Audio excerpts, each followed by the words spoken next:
You know exactly what you are doing. You knew before you started, you knew during, you knew after, and you did it anyway.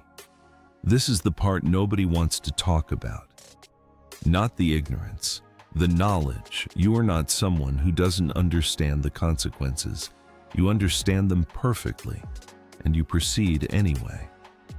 There is a part of your brain called the prefrontal cortex, the part that plans, that weighs the cost, that says, wait, that says, you will regret this tomorrow.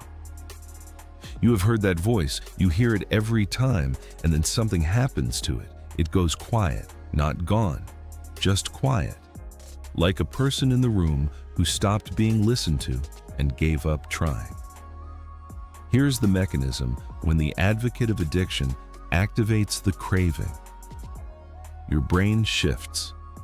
Blood flow moves away from the prefrontal cortex toward the older parts of the brain.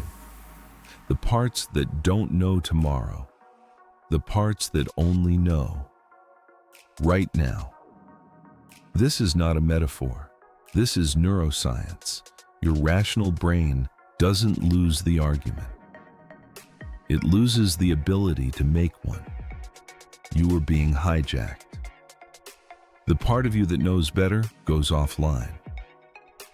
Just long enough for the decision to be made, long enough for the advocate of addiction to close the deal, and when it comes back online, when the prefrontal cortex reconnects, it finds the wreckage, and it does what it always does. It builds a story. It finds a reason that makes it acceptable, because that is what the rational mind does when it arrives too late. It narrates, it justifies. This is why you are so good at explaining yourself to yourself.